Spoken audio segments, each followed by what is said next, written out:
Hello dear learners.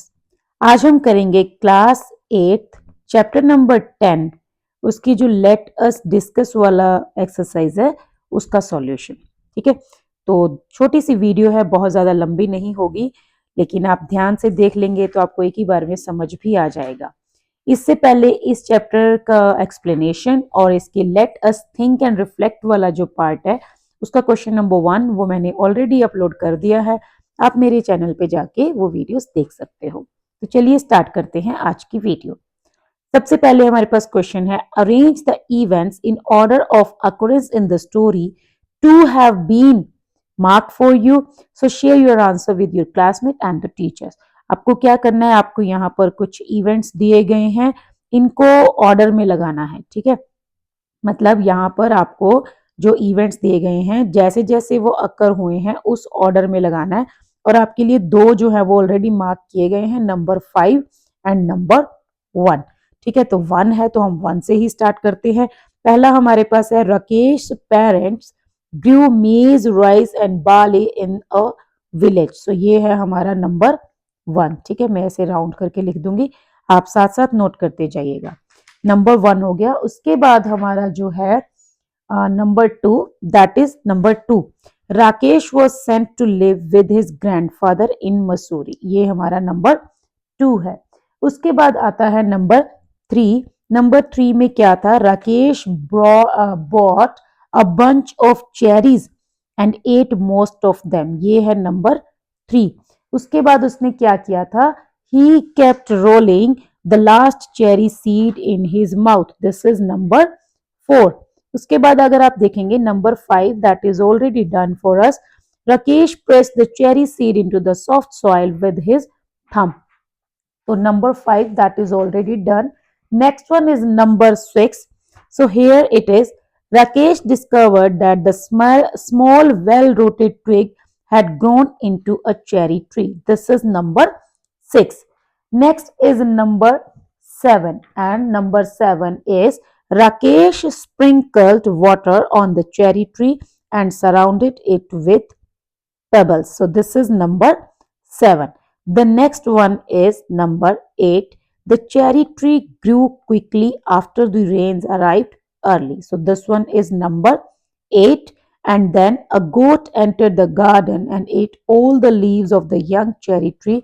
This is number 9. And at last, number 9 is number 10. Grandfather told Rakesh that cherry tree were tough. All right, so this one is number 10. This is according to me, right? I read the first part very carefully and arranged the events, but you will find there is a slight change in the answers shared by Learn CBSE, right? So if you feel some other order is correct, so you may share in the comment box. Next question is, do you think the tree would survive? Why do you think so? Means जब tree की जो leaves हैं उसको गोट खा जाती है तो वो बोलता है कि मतलब राकेश थोड़ा अपसेट हो जाता है। तो अब यहाँ पे क्वेश्चन हमारे लिए कि आपको क्या लगता है कि जो चेरी ट्री है वो सरवाइव करेगा? Why do you think so? So yes, ये सरवाइव करेगा बिकॉज ग्रैंडफादर ने यहाँ पर कहा था ना, देखिए ये वाला, because grandfather told Rakesh that cherry trees were tough, कि ये काफी टफ होते हैं। ठीक है, so because cherry trees are tough, right? वो tough होते हैं, that means कि they can survive and they won't die easily. ठीक है, so they are tough, so the tree would survive. and एक आप इसमें mention कर सकते हैं that it don't die easily, जल्दी से मरता नहीं है वो। ठीक है, एंड इसको अगर आप चाहें तो थोड़ा डिफरेंट वर्ड्स में भी लिख सकते हैं। So it has already overcome many difficulties and it has shown strong will to live. So that's why it is said that, that's why I think that the cherry tree would survive. ठीक है, इसको आप अपने words में जो है जैसे भी लिख सकते हैं। मैंने आपको थोड़ा सा हिंट जो है वो यहाँ पर दे दिया है। उसके बाद हमारा पार्ट नंबर 2 आ जाता है, उसका लेटेस्ट डिस्कस वाला क्वेश्चन जो है वो हम सॉल्व कर रहे हैं। यहाँ पर आप देखेंगे ये है cause and effect. Complete the table given below based on your understanding of part 2। One example has been done for you, share your answer with your teacher and classmates. तो यहाँ पर कॉज एंड इफेक्ट है। अब कई students मेरे से पूछते हैं कि इस टाइप का क्वेश्चन एग्जाम में आ सकता है क्या? सो यस, इस टाइप का क्वेश्चन एग्जाम में आ सकता है। नोट द कंप्लीट टेबल, पूरा टेबल नहीं। देखिए वैसे तो टीचर पे डिपेंड करता है, हो सकता है पूरा टेबल भी कोई दे सकता है, लेकिन पूरा टेबल अगर नहीं भी आएगा तो इससे सिंपल आपको एक में भी दे सकता है कि complete the cause and effect table, या simply write down the cause for the effect this one, और write down the effect for the cause this. ठीक है, ऐसे करके आपको दे सकते हैं, या फिर आपको मैच करने के लिए भी बोल सकते हैं। तो किसी भी टाइप में जो क्वेश्चन है वो आ सकता है।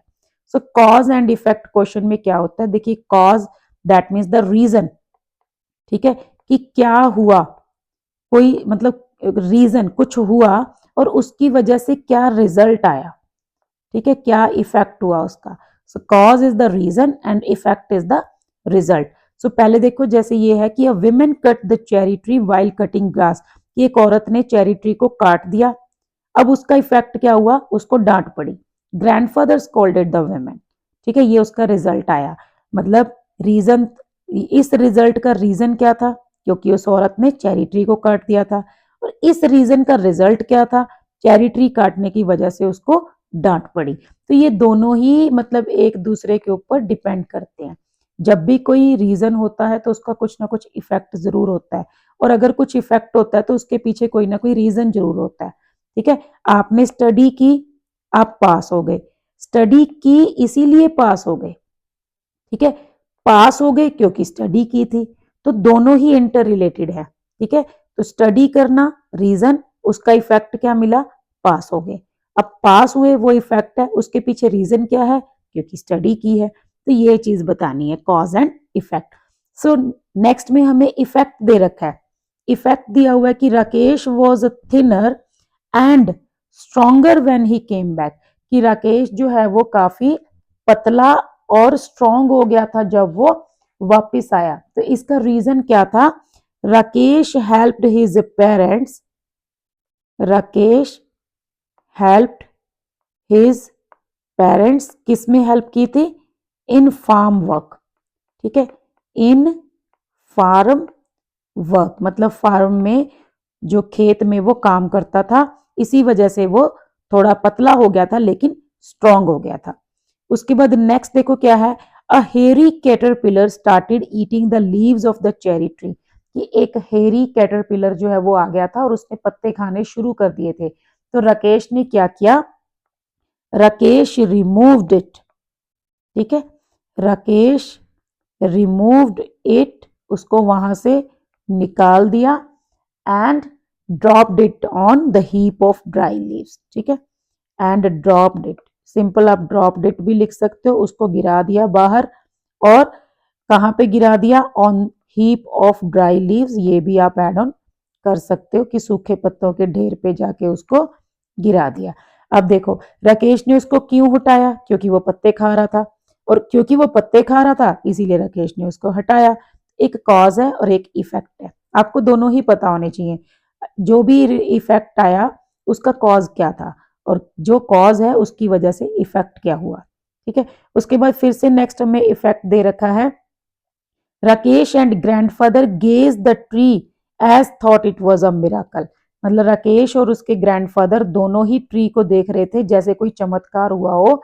तो वो क्यों हुआ था, a blossom appeared on the tree, ठीक है, ट्री के ऊपर मतलब फूल आने शुरू हो गए थे।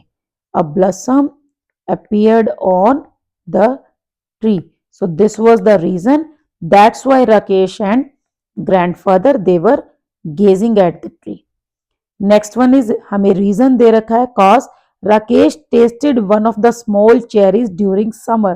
अब इसका इफेक्ट क्या हुआ, he spat it out, ठीक है, उसको थूक दिया था उसने। So he spat it out as the taste was very sour, ठीक है, the taste was very sour, काफी कड़वा टेस्ट था उसका।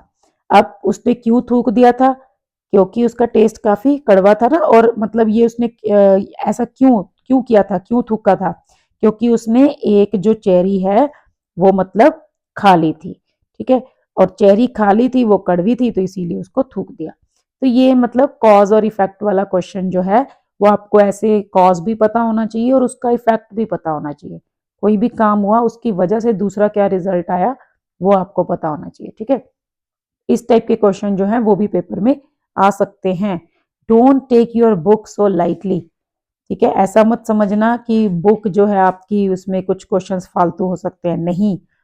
ये जो एक्सट्रैक्ट बेस्ड हैं ये भी, या इस टाइप की लेट अस डिस्कस है ये भी, इसके अलावा जो let us right, let us speak, let us listen, जो भी एक्सरसाइजेज आपको दी हुई हैं पूरा पेपर आपका इसी बुक में से कवर होने वाला है। लेट अस राइट वाले जो क्वेश्चन है ना वो भी आपके इसी में से आएंगे, ठीक है। तो ये मतलब आप काफी अच्छी बुक है, इंपॉर्टेंट भी है, काफी अच्छी अच्छी चीजें इसमें जो है सिखाई गई हैं। तो अच्छे से अगर आप इनको कवर करेंगे तो आप डेफिनेटली इंग्लिश में आपके बहुत अच्छे मार्क्स आने वाले हैं, ठीक है। और बहुत ही ईजी हैं, बहुत ही इंटरेस्टिंग जो है कॉन्सेप्ट्स हैं। तो आज के लिए बस इतना ही। नेक्स्ट वीडियो में मैं आपको इसके क्वेश्चन आंसर करा दूंगी और जिससे फिर हमारा ये जो चैप्टर है इसका एटलीस्ट कॉम्प्रीहेंशन पार्ट जो है वो कंप्लीट हो जाएगा और उससे नेक्स्ट वीडियो में हम इसकी लेट अस लर्न वाली एक्सरसाइज जो है वो सॉल्व करेंगे, ठीक है। तो आज के लिए बस इतना ही, मिलते हैं नेक्स्ट वीडियो में। तब तक के लिए थैंक यू, बाय बाय।